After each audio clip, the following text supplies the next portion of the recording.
வணக்கம் நண்பர்களே.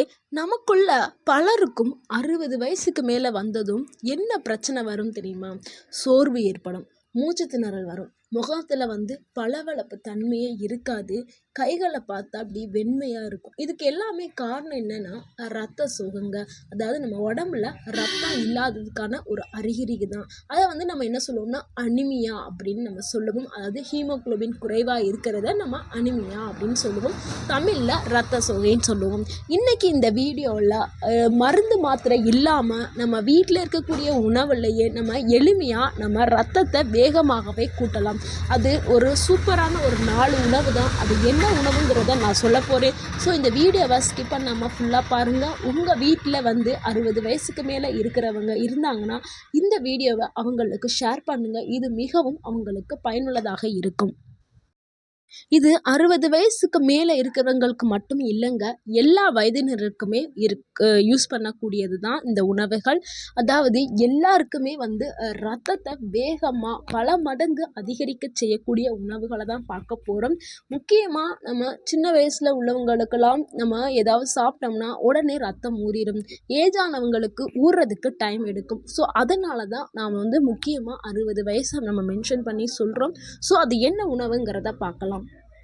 முதல்ல ரத்த சோகைனா என்ன, ஹீமோகுளோபின் குறைவாக இருந்துச்சுன்னா என்ன பிரச்சனை வருங்கிறத பார்க்கலாம். அதாவது நம்ம ரத்தத்தில் இருக்கக்கூடிய இந்த ஹீமோகுளோபின் சொல்லக்கூடிய இந்த சிவப்பு நிற புரதம் இருக்குல்ல, அது நமக்கு ஆக்சிஜனை உடல் முழுவதும் எடுத்து கொண்டு போய் செய்கிற வேலையை தான் அது பண்ணுது. ஓகேங்களா?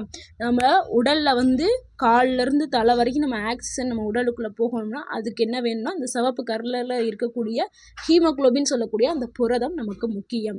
ஓகேங்களா? இது என்ன வேலை செய்யுது? ஆக்சிஜனை எடுத்துகிட்டு போகுது. இதை ஒரு டெலிவரி பாய் அப்படின்னு சொல்லலாம். ஏன்னா ஒரு பொருளை எடுத்து கொண்டு போய் கொடுக்கக்கூடிய வேலையை செய்யுது. அப்போ அந்த ஹீமோகுளோபின் நம்மளுக்கு முக்கியமானது இல்லை.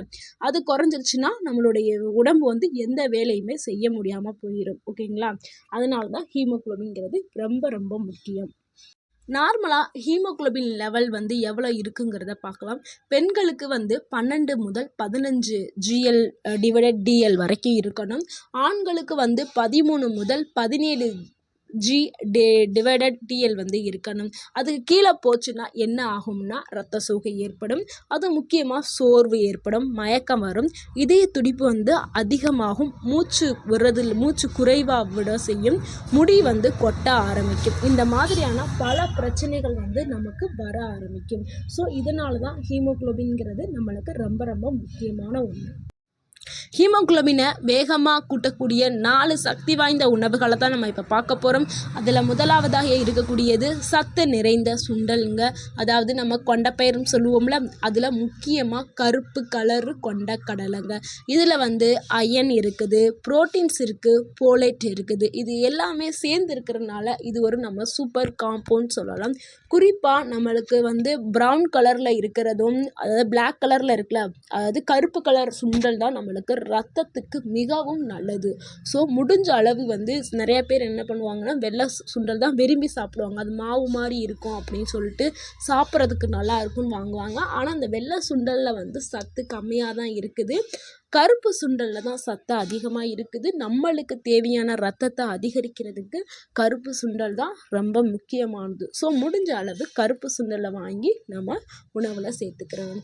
அதாவது டெய்லி காலையில் அல்லது மாலையில் சிறிதளவு ஒரு கைப்பிடி அளவை எடுத்து நீங்கள் ஊற வச்சுட்டு சுண்டலை நீங்கள் 10 நாளைக்கு தொடர்ந்து நீங்கள் சாப்பிட்டோம்னா உங்களுடைய ஹீமோகுளோபின் லெவலை வேறு லெவலில் இருக்கும். அதை நம்ம ஸ்ப்ரவுட், அதாவது முளை கட்டி வச்சு நீங்கள் நைட்டு ஊற வச்சு காலையில் முளை கட்டிடும்ல, அப்படியும் சாப்பிடலாம். இல்லை எனக்கு இந்த முளை கட்டி வச்சு சாப்பிட்றதெல்லாம் பிடிக்காது, அது பச்சையாக டேஸ்ட்டே நல்லா இல்லை அப்படின்னு சில பேர் நினைப்பீங்க. அவங்க என்ன பண்ணுங்க, தண்ணியில் ஊற வச்சுட்டு வேக வச்சு சாப்பிடுங்க. ஆனால் தாளித்து சாப்பிடாதீங்க. தாளித்து சாப்பிடும் பொழுது உங்களுக்கு எண்ணெய் உடம்புல போய் சேரும். ஸோ அவ்வளோ தூரத்துக்கு அது ஆரோக்கியம் இல்லை. முடிஞ்ச அளவுக்கு உப்பு போட்டு வேக வச்சு அப்படியே சாப்பிடுங்க. இல்லை எனக்கு அப்படியும் சாப்பிட பிடிக்காது அப்படின்னா நீங்கள் லைட்டாக கொஞ்சமான நல்லெண்ணெயோ இல்லை ஆலிவ் எண்ணெயோ சேர்த்துக்கிறேங்க. ஏன்னா 60 வயசுக்கு மேலே ஆயிடுச்சாவே வந்து நிறையா கொழுப்பு இந்த எண்ணெயெல்லாம் சேர்க்கும்போது கொழுப்பை மாரடைப்பு இந்த மாதிரிலாம் வரும். கொழுப்பு அதிகமாக சேரும்பொழுது ஹார்ட் அட்டாக் இந்த மாதிரிலாம் வரும். ஸோ வந்து எண்ணெயை வந்து நீங்கள் கம்மி பண்ணிக்கிறீங்க. அப்புறம் லைட்டாக தாளித்து சாப்பிட்டுக்கிறேங்க.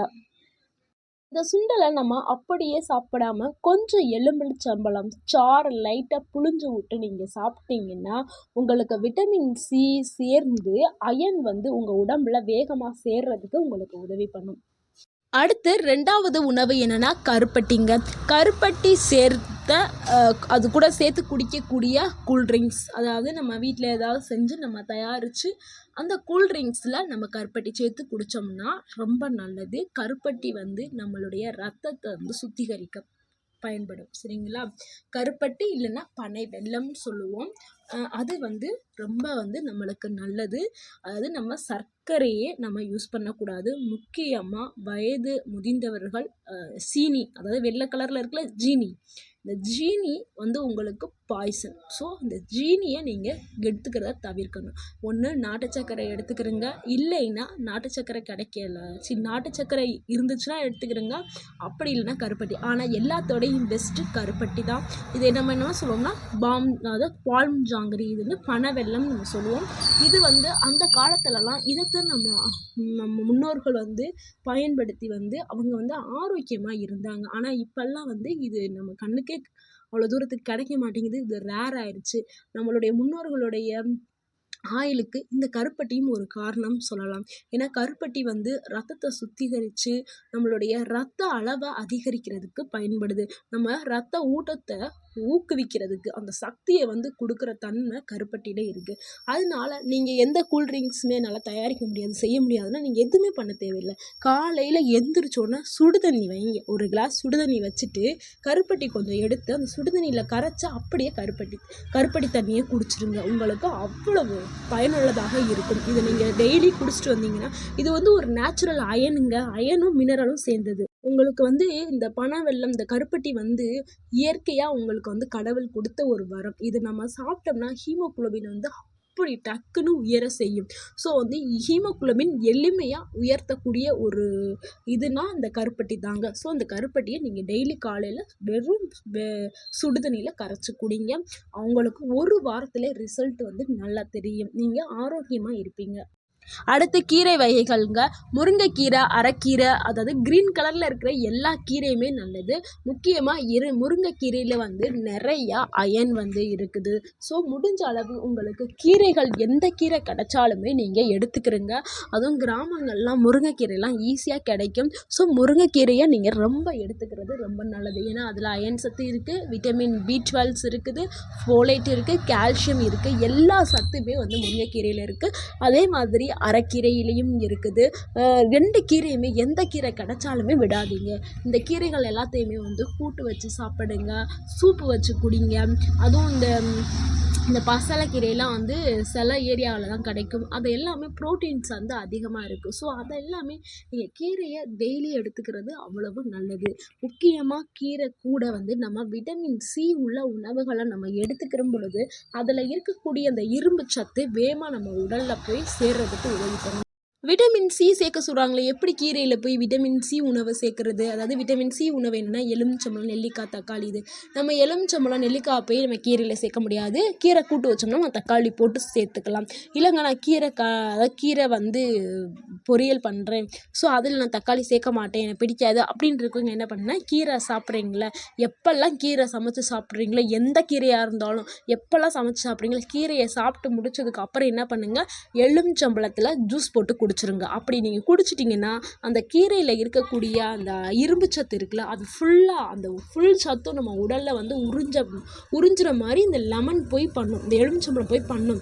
ஸோ வந்து நம்ம அந்த மாதிரி சாப்பிட்டோம்னா நம்மளுக்கு ஃபுல் ஆரோக்கியமும் நம்மளுக்கு கிடைக்கும். இல்லை எலுமிச்சம்பழம் இல்லைன்னா நெல்லிக்காய்னா தக்காளி, இந்த ஏதாவது ஒரு ஆப்ஷன் விட்டமின் சி இருக்கிற ஏதோ கிரேப்ஸோ ஆரஞ்சு பழமோ இது எதனாலும் நம்ம எடுத்துக்கலாம். நார்த்தங்காய், இது எல்லாமே விட்டமின் சி உள்ளது தான். ஸோ கீரை சாப்பிட்டதுக்கப்புறம் என்ன பண்ணுங்கள், ஒரு ஜூஸ் எடுத்துக்கிறேங்க. உங்களுக்கு வந்து கீரையில் உள்ள எல்லா சத்துமே உங்கள் உடலில் போய் அப்படியே சேர ஆரம்பிக்கும். அடுத்து 4வது உணவு என்னென்னா பீட்ரூட் தாங்க. பீட்ரூட் ப்ளஸ் கேரட் ஜூஸ், இது 2 காம்பினேஷனும் பண்ணி நீங்கள் ஜூஸாக எடுத்து குடிக்கலாம். இல்லைன்னா எனக்கு பீட்ரூட் தான் இருக்குன்னா பீட்ரூட் எடுத்துக்கிறேங்க. ஆனால் நம்மளை ரத்தத்தை அதிகப்படுத்துறது பீட்ரூட் தாங்க. நான் காம்பினேஷனுக்காக சேர்த்து கேரட் சொன்னேன். ஆனால் பீட்ரூட் தான் வந்து நம்மளுடைய ஹீமோகுளோபினை அதிகரிக்க செய்யும். ஏன்னா இதில் இருக்கிற நைட்ரேட் அப்படின்னு சொல்லக்கூடிய ஒரு கெமிக்கல் இதில் இருக்குது. அதாவது nitrate plus iron plus anti accident, இது எல்லாமே சேர்ந்து நம்மளுக்கு ரத்த ஓட்டத்தையும் ஹீமோகுளோபினை உற்பத்தியை அதிகரிக்கிறதுக்கும் இது பயன்படுது. ஸோ நம்ம பீட்ரூட் ஜூஸை எடுத்துக்கிட்டாவே நம்மளுக்கு பல மடங்கு கடன்னு நம்மளுக்கு ஹீமோகுளோபின் வந்து அதிகரிக்க செய்யும். வெறும் பீட்ரூட் இருந்தாலும் சரி, இல்லை கேரட் கூட சேர்த்து சாப்பிட்டாலும் சரி. ஆனால் இது கூட கொஞ்சம் லெமனும் சேர்த்து சாப்பிட்டோம்னா இன்னும் கொஞ்சம் நல்லாயிருக்கும். இதை வந்து நம்ம ரெட் பூஸ்டர் அப்படின்னு சொல்லுவோம், ரெட் பிளட் பூஸ்டர்னு சொல்லுவோம். இந்த பீட்ரூட் ஜூஸை வந்து ரெட் பிளட் பூஸ்டர் அப்படின்னு சொல்லுவோம். இதை வீக்லி 3 டைம்ஸ் குடித்தாவே போதும், உங்களுடைய முகம் வந்து அப்படியே பளபளக்க ஆரம்பிக்கும். இதில் சில பேர் வந்து அப்படியே குடித்தா ஸ்மெல்லு பிடிக்காது அப்படிங்கிறவங்க என்னென்னா, ஒரு துண்டு நீங்கள் பீட்ரூட்டை எடுத்துக்கிட்டு ஏலக்காய் 2 பீஸ் ஆட் பண்ணிவிட்டு நல்லா நீங்கள் மிக்சியில் போட்டு அடிச்சிட்டு அது கூட நல்லா காய்ச்சின பாலையும் ஆட் பண்ணிவிட்டு நீங்கள் குடிச்சிங்கன்னா உங்களுக்கு டேஸ்ட்டு பிடிக்க ஆரம்பிக்கும். அந்த பச்சை ஸ்மெல்லே இருக்காது. ஏன்னா ஏலக்காய் ஆட் பண்ணியிருக்கோம்ல. இப்படி நீங்கள் குடிச்சு பாருங்கள், உங்களுக்கு வந்து டேஸ்ட்டும் இப்படி குடிக்கும்போது டேஸ்ட்டே வேறு லெவலில் இருக்கும். இதெல்லாம் குழந்தைகளுக்கு கொடுத்தீங்கன்னா விரும்பி குடிக்க ஆரம்பிப்பாங்க. அவங்களே கேட்டு குடிக்க ஆரம்பிச்சிருவாங்க. அந்த அளவுக்கு வந்து இது நல்ல ஹெல்த்தியான ஒரு ட்ரிங்க் தாங்க. அதுவும் கலர் ஆகணும்னு நினைக்கிறவங்க இதை நீங்கள் டெய்லி எடுத்துக்கிடலாம். இது வந்து நல்ல ஒரு கலரை கொடுக்கும், ஷைனிங்கை கொடுக்கும், ஃபேஸ் இது குடிச்சோன்னு பழகும். நீங்கள் எந்த மெடிசனுமே வாங்காமல் இந்த 4 உணவை மட்டும் நீங்கள் கண்டினியூவாக ஃபாலோ பண்ணிகிட்டே வாங்க. 7 நாளில் மாற்றம் தெரியும். அப்புறம் 15 நாளில் உங்களுக்கு அதை விட ஒரு பெரிய மாற்றம் தெரியும். 30 நாளில் நீங்கள் எதிர்பார்க்காத அளவுக்கு பெரிய மாற்றத்தை தெரிய ஆரம்பிக்கும். உங்கள் உடம்பு வந்து ரொம்ப லேசாக இருக்கும். முகத்தில் வந்து ஒரு க்ளோ வர ஆரம்பிக்கும். நடக்கும்போதே உங்களுக்கு இதயத்திலேயே ஒரு சும்மா குறைஞ்ச மாதிரி இருக்கும். நல்லா இருக்கும், லைட் வெயிட்டாக இருக்கும் உடம்பே. இந்த வீடியோ உங்களுக்கு பிடிச்சிருந்துச்சுன்னா லைக் பண்ணுங்கள். உங்கள் வீட்டில் ஹீமோகுளோபின் ப்ராப்ளம் இருக்கிறவங்களுக்கு இந்த வீடியோவை ஷேர் பண்ணுங்கள். நான் சொன்ன ஏதாவது சிம்டம்ஸ் இருந்தால் இந்த 4 உணவை வந்து ஃபாலோ பண்ணி அவங்கள சரி பண்ணுங்கள். இந்த வீடியோவை மற்ற உங்களுடைய ஃப்ரெண்ட்ஸ் அண்ட் ஃபேமிலிக்கு ஷேர் பண்ணுங்கள். மறக்காமல் எங்கள் சேனலை சப்ஸ்கிரைப் பண்ணுங்கள். தேங்க்யூ ஃபார் வாட்சிங்.